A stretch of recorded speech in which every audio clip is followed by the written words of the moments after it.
Hoy os traemos la reseña express de Origins, un juego editado por Maldito Games de Adam Kapinski y que tiene las siguientes especificaciones: de 1 a 4 jugadores, partidas de 60 a 120 minutos y recomendado para mayores de 14 años. Juego que encontraréis por un PVP aproximado de unos 50 euros y en vía lúdica por 47,50.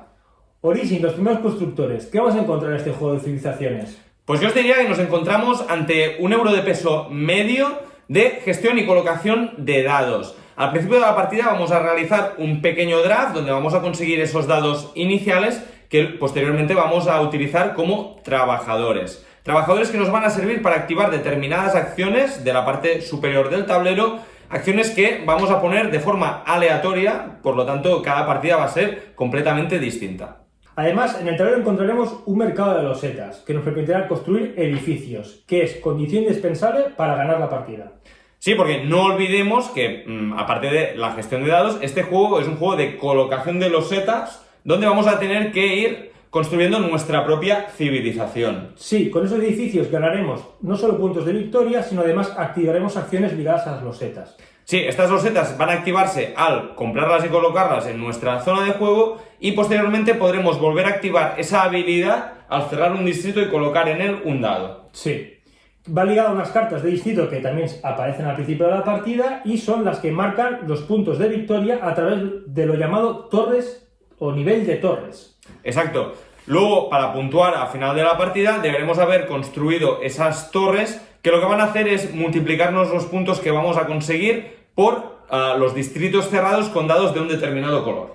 Además, en este juego encontraremos bastante interacción en cada uno de los elementos que componen el juego. Por ejemplo, el primero, una especie como de track, llamado track militar, que marcará el orden de turno. Además, en función de dónde estén tus rivales colocados, si están más hacia atrás, te dará puntos de victoria.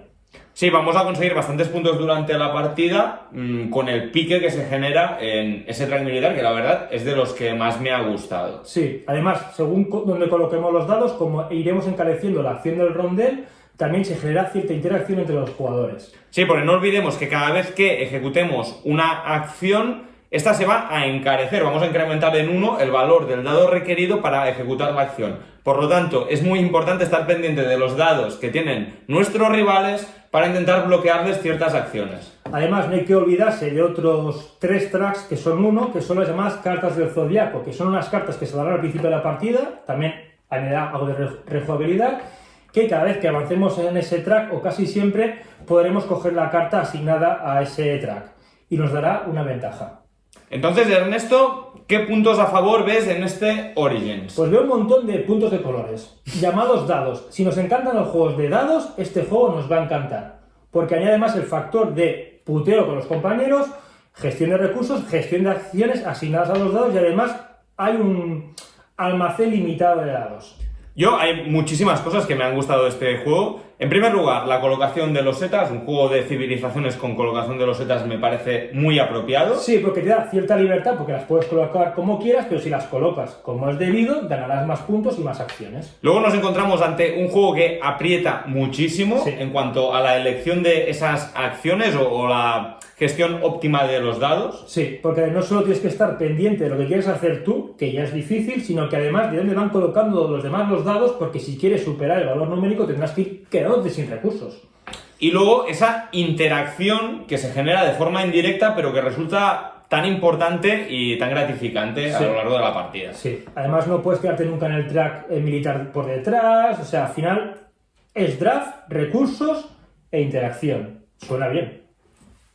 Ahora bien, no todos son puntos a favor en este juego. Y, por ejemplo, a mí el punto que más me ha disgustado tal vez sea los componentes. A nivel de recursos, ¿vale? En general el juego está muy bien a nivel de componentes, pero los recursos de cartón yo creo que son un fallo y que podrían haber sido recursos de madera, ya que los vamos a estar manipulando constantemente. Además, el tema de los diseños no es del todo correcto. Por un lado encontramos unos colores muy parecidos, que quedan muy bien en mesa, pero se parecen demasiado y además, hilando con el tema de los recursos, hay 2 recursos que son casi iguales, que son el trigo y el oro. Tienen el mismo fondo, que es blanco, Y el dibujito es prácticamente el mismo, que es amarillo, uno con forma de moneditas, en vez de moneda, que lo hubiera facilitado, y otro con el trigo. Y ambos se confunden. Y llegando con lo que tú acabas de decir de los colores, es verdad que esas naves nodrizas que tenemos en la parte superior, esos rondeles que tienen los números inscritos, no se ven. Son como inscritos en relieve,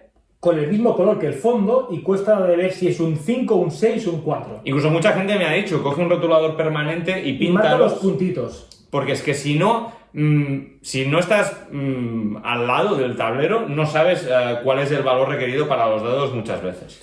Por contra, por ejemplo, tenemos un tablero personal que se agradece mucho que no sea de doble capa, pero te la acaba haciendo con la propia mesa. De forma que si tú colocas el dado ahí, ni si te mueve, ni si te cambia, y eso está muy bien. Luego, otra cosa que no me ha acabado de convencer es el track de las constelaciones. Creo que es un pegote en el juego. Las bonificaciones que otorgan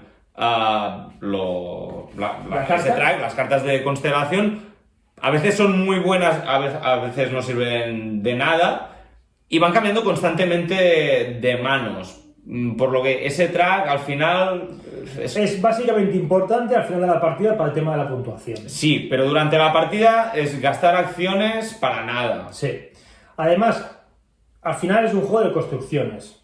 Y gana el que mejor y más construye. Pero el juego se acaba convirtiendo en algo eterno. Y ahí te lo dejo. Sí, porque muchas veces nos olvidamos de, es que tenía que comprar losetas y construir cosas. Empezamos a invertir recursos en conseguir nuevos dados o en hacer otras cosas en el tablero y termina la partida y hemos colocado 4 losetas. Sí. ¿Y qué pasa? Que cuando lo vemos vamos todos a comprar. Exacto. Y al final, ¿qué pasa? Que lo encarecemos. ¿Y qué hacemos? Alargar la partida. A veces este juego peca de partidas excesivamente largas al no tener una duración limitada, cosa que se solventa con su expansión. Sí. Y no iba a hablar de la expansión, pero bueno, os voy a dar una pincelada. Tiene 2 módulos, uno en el que encontramos maravillas, son losetas dobles sin color, con acciones bastante chulas, y luego tenemos unos módulos que nos dan condiciones de puntuación entre rondas. Se coloca un número determinado y cuando se terminan esas rondas se acaba la partida. Yo creo que es un punto muy a favor en este juego, porque es algo que necesitaba, una duración limitada. Y saber que tenemos que gestionar no infinitamente los dados, sino en un número determinado de rondas. Sí. Entonces, Ernesto, ¿nos compramos este juego? Sí, porque nos encantan los dados, y los dados de colores. A mí me ha parecido un muy buen juego, resulta divertido, y con esa expansión que arregla la duración de la partida, que podía ser su punto más negro, yo creo que sale un juego redondo y muy recomendable. Así que esperamos que os haya servido esta reseña y nos vemos en el siguiente vídeo.